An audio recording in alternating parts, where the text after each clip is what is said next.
Find the area of the region bounded by y square is equal to 9x, x is equal to 2, x is equal to 4 and x axis in the first quadrant. First quadrant का काम करना है, यानी कि x भी positive होगा और y भी पॉजिटिव होगा, यानी कि सब कुछ इसी में होना है। अगर आपको कर्व प्लॉट नहीं करना आता है तो सबसे देसी तरीका यह है कि भाई आप x और y की वैल्यू रखते जाइए, है ना। चलो देसी तरीके से कर लेते हैं। x और y, x रखा 0 तो y हो गया 0, x रखा 1 तो y हो गया 3, है ना। y is equal to under root of 9 ऐसा होगा, और प्लस माइनस 3 दोनों होगा, लेकिन हमें केवल पॉजिटिव वैल्यू ही लेनी है। ठीक है, समझ रहे हैं। x इज इक्वल टू 2 रखा तो 9 दूनी 18 अंडर रूट 18, ठीक है। अंडर रूट 18 यानी 4 से थोड़ा ज्यादा होगा और 5 से काफी कम होगा। और फिर 3 रखा तो 9 3 27 अंडर रूट 27। बार ज्यादा हमें सोचना नहीं है, क्योंकि हमारी लिमिट जो है वो 4 तक जा रही है। अच्छा चलो 4 तक चले जाते हैं। और वैसे भी सारे पॉइंट्स की इंफॉर्मेशन होना कोई जरूरी नहीं, ये तो तब की बात है जब आपको पैराबोला, हाइपरबोला, इलिप्स ये सब नाम ही नहीं पता है, कुछ आइडिया ही नहीं है, तो क्या करें। 4 डालें तो यहाँ पे आ जाएगा 6। देखिए 9 चौको 36 और y स्क्वायर तो 36 है तो y हो जाएगा अंडर रूट 36 तो y हो गया 6। ठीक है, x और y हम लोगों ने दोनों लिख लिए, तो 0,0 एक पॉइंट हो गया। आखिरी वाला पॉइंट देख लीजिए, 1 2 3 4, ठीक है। यहाँ पे यहाँ पे यहाँ पे ये तो देसी तरीका हुआ क्या, 1 2 3 4 5 और ऊपर चलेंगे 6। लेकिन बहुत अच्छा नहीं होगा कि आप यही वाला तरीका सीखें। आपको नॉर्मल पैराबोला का जो शेप है अगर वो मालूम होगा तो आप बहुत जल्दी क्वेश्चन स्टार्ट कर लेंगे। अच्छा, अब उसके बाद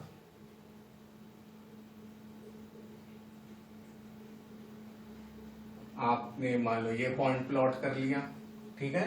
फिर उसके बाद 0,0 ये पॉइंट प्लॉट कर दिया, 1,3 ये पॉइंट ये है, और 2, अंडर रूट 18 तो ये थोड़ा सा यहाँ पे है। और इस तरह से आप देख रहे हैं कि ये इधर रैपिडली बढ़ रहा है लेकिन इधर धीरे धीरे बढ़ रहा है। तो बस यही आपका जनरल कर्व बन गया।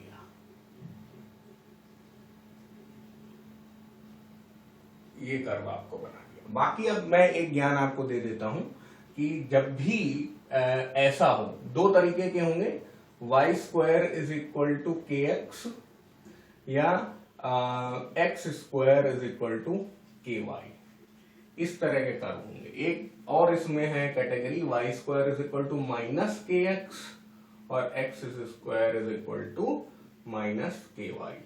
इस टाइप का अगर फॉर्म होगा तो देखिए इसके लिए कैसा होगा,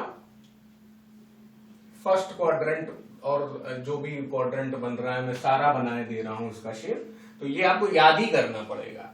तो y square is equal to k x जैसा है तो ये ऐसा होगा, ठीक है, इस साइड खुलेगा। और इसी में ये भी y square is equal to k x है तो इसी की जैसी शक्ल होगी। वो कैसा होगा, क्योंकि कर्व का अगर आपको शेप नहीं पता होगा तो एरिया निकालने में आप गड़बड़ी कर सकते हैं, गलत सलत बनाएंगे, गलत जगह इंटरसेक्ट करा देंगे, फिर दिक्कत होगी। अब इसका देखिए, ये इसका क्या होगा, इसको आप पहचानते हैं। देखिए ये एक तरीके से y is equal to x square जैसा ही तो है ना। k की जगह अगर 1 डाल लेते हैं, कोई भी वैल्यू डाल लेते हैं, तो इसका शेप इस तरह होगा। ये आपने देखा है इस तरह जब रैपिडली बढ़ती है कोई चीज, है ना, y is equal to x square जैसा। लेकिन अब इसको नेगेटिव में भी प्लॉट करने होगा, क्योंकि जिसमें स्क्वायर लगा होता है वो नेगेटिव में भी होता है, पॉजिटिव में भी होता है। देखो y स्क्वायर में y में स्क्वायर लगा है तो वो नेगेटिव में भी है और पॉजिटिव में भी। इस तरह आप याद कर सकते हैं। और तो इसकी इक्वेशन ये है, इसकी इक्वेशन ये है, इसकी इक्वेशन ये है। तो अब इसको आप गेस कर सकते हैं ये कैसा होगा, नीचे की तरफ, है ना। हाँ, बहुत बढ़िया। तो बस ये चारों शेप आप बढ़िया से रट लीजिए और आगे आपको काम आएंगे। तो बच्चों ये जो चार मैंने डायग्राम बनाए, ये वाला, ये वाला, ये वाला और ये वाला, ये चारों क्या है? पैराबोला। इसको अपवर्ड ओपनिंग पैराबोला बोलते हैं, इसको डाउनवर्ड ओपनिंग पैराबोला बोलते हैं, इसको राइट साइड ओपनिंग पैराबोला और इसको लेफ्ट साइड ओपनिंग पैराबोला। अच्छा, इसमें ऐसा डाउट मत आप लाइएगा कि हमें x इज इक्वल टू 4 ही तक देखना है। वैसे तो बात सही है, लेकिन ऐसा नहीं है कि x इज इक्वल टू 4 पे खत्म हो जाएगा, ये और आगे जाता जाएगा। आप देखिए x इज इक्वल टू 100 डाल दीजिए तो ये 900 हो जाएगा, तो y अपना कितना हो जाएगा? 30 हो जाएगा है। तो अब हम लोग एरिया जो प्लॉट करना है उसको समझते हैं। अब हम लोगों ने क्या किया, सब x एक्सिस और y एक्सिस में जितनी वैल्यूज थी वो सब हटा दी। वैसे उसकी जरूरत कभी शुरू में थी भी नहीं, क्योंकि अगर आपको ये प्लॉटिंग आती है, आप पैराबोला को पहचानते हैं, तो होशियार बच्चा क्या करेगा, केवल ये बनाएगा और ऐसे पैराबोला बना देगा, और यहाँ 2 यहाँ 4, भाई 2 4 के पहले आता है इसलिए ऐसे बना दिया।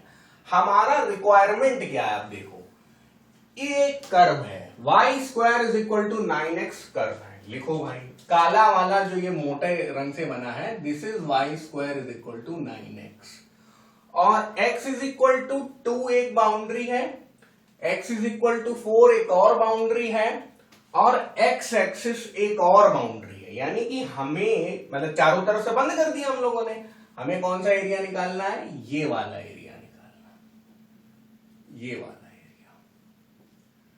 अब इस एरिया को निकालने की हमारी वही पुरानी स्ट्रेटेजी रहेगी कि हम लोग एक बहुत पतली सी स्ट्रिप ले लें, यहां पे स्ट्रिप जिसकी चौड़ाई होगी कितनी?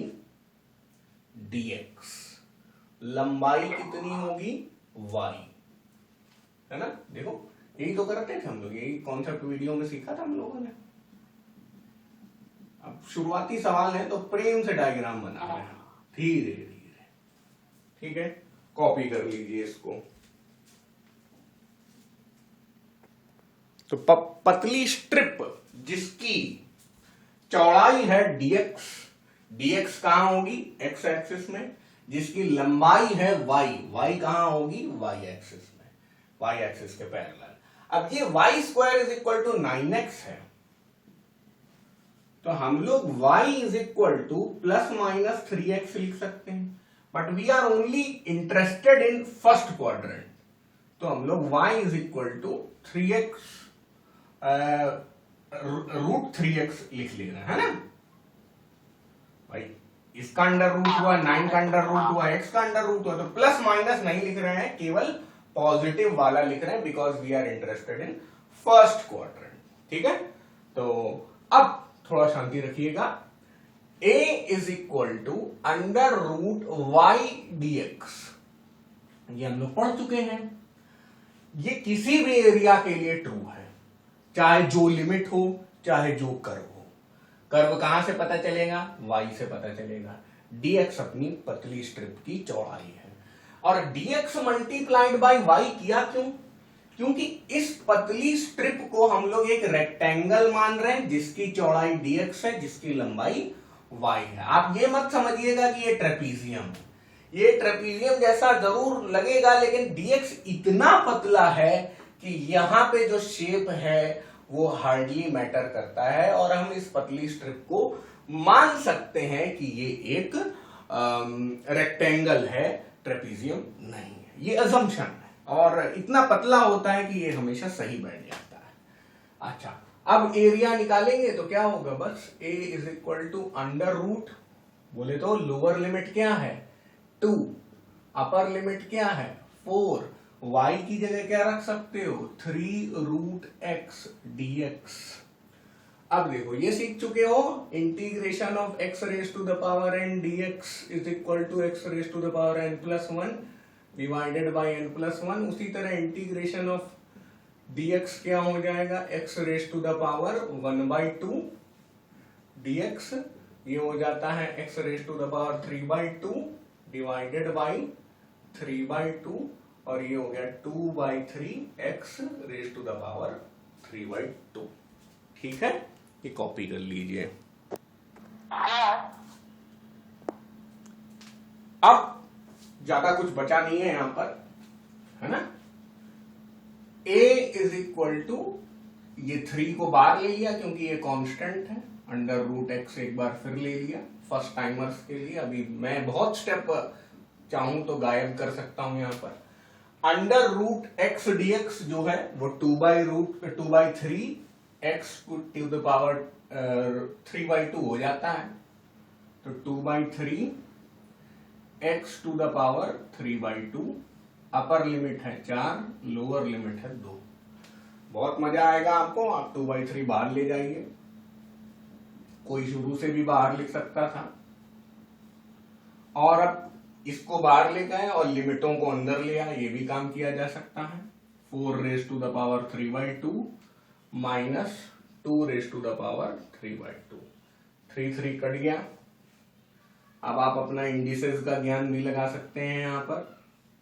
देखिए 4 रेज टू द पावर 3/2 अलग से कैलकुलेट कर लीजिए, बहुत लोग के लिए नेचुरल भी होता है ये सब, ठीक है।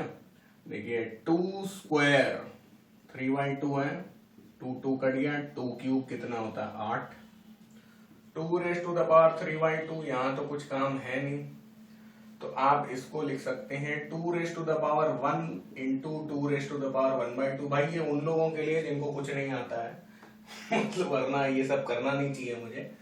2 इंटू √2, तो ये इसकी जगह 2√2 लिख सकते हैं, इसकी जगह 8 लिख सकते हैं, 2√2, ठीक है। तो एरिया आपका क्या हो गया 16 माइनस 4√2, ठीक है। और एनसीईआरटी आपका आंसर इसी तरह सबमिट कर रही है, मैं और उसमें इंप्रूवमेंट करे दे रहा हूं क्योंकि मैं फिजिक्स का स्टूडेंट हूं। Square units